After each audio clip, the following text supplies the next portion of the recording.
আচ্ছা, আজকে আমরা দেখবো হচ্ছে হলো আইসিটির তৃতীয় অধ্যায়ের আমরা দেখবো আমরা এতদিন দেখছি হলো দশমিক থেকে বাইনারি, বাইনারি থেকে দশমিকে দেখছি। আজকে আমরা দেখবো হলো বাইনারি থেকে অক্টালে রূপান্তর। তো বাইনারিতে আমি এখানে লিখে রাখছি কিছু আমার সুবিধার জন্য।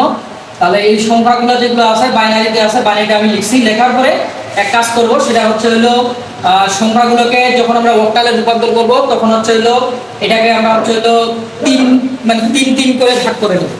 বুঝা গেছে? তিন তিনটা সংখ্যা ভাগ করে নিব ডান থেকে বাঁয়ে। তাহলে এখানে তোমার হলো এই তিনটা লিখছি আমি। এখান থেকে এখানে তিনটা লিখছি, এখান থেকে তিনটা লিখছি, এখান থেকে তিনটা লিখছি। আর এখানে দেখা গেল একটা বাকি আছে, তাহলে বাকি কাউকে রাখা যাবে না। এখন এখানে কি করতে হবে? এখানে দুটা শূন্য লাগাই দেবো। শূন্য লাগাই দিলে আমি যদি বাম দিকে শূন্য লাগাই দিই তাহলে আমাদের কোনো স্থানের কোনো মানের কোনো পরিবর্তন হবে না। তাহলে এটাকে মনে রাখার জন্য একটা ট্রিক্স হলো আমাদেরকে মনে রাখতে হবে, সেটা হলো 4 2 1। এই ট্রিক্সটা মনে রাখবো। এই ট্রিক্সটা কিভাবে আসে আর কিভাবে এর কারণটা কি, ব্যাখ্যাটা কি, আমরা অন্য কোনো এক সময় ব্যাখ্যাটা আমরা দেবো। তাহলে এই যে এই ট্রিক্সটার মাধ্যমে বা এই সংখ্যাটার মাধ্যম দিয়ে আমরা হলো বাইনারি থেকে অক্টালের সংখ্যাগুলো রূপান্তর করবো। এবং যে চারটা যে দেওয়া হয়েছে চারটার সাথে মিলাই দেখবে যে এটার সাথে আসলেই যে অক্টালে বাইনারি থেকে অক্টালে যে সংখ্যাগুলো রূপান্তর করতেছি এটা মিলতেছে কিনা। আচ্ছা, এখানে কি আছে? 0 1 1। তাহলে এখানে লিখবো আমরা 0 1 1। মনে রাখতে হবে যার নিচে 0 পড়বে সেই সংখ্যাটাকে আমরা ধরবো না। তাহলে 4 এর নিচে 0 পড়ছে, তাহলে 4 সংখ্যাটা কি করবো? আমরা বাদ দিব।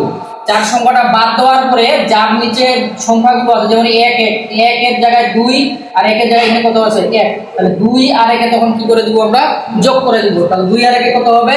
এই যে 3। তাহলে 0 1 1 এর একটা হচ্ছে কত? 3। এবার লিখবো আমরা হচ্ছে 0 1 0।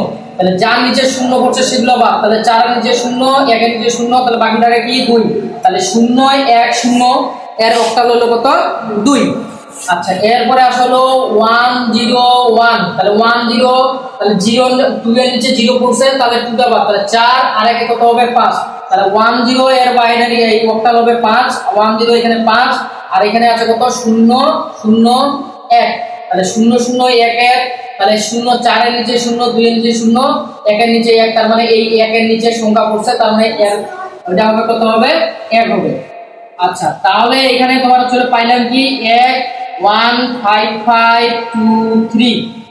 এটা হচ্ছে এটা আমাদের কাঙ্ক্ষিত রেজাল্ট। তাহলে আমরা এটা পাইলাম কি? এটা হচ্ছে এই যে বাইনারি সংখ্যাটা অক্টাল সংখ্যা। আশা করি বোঝা গেছে।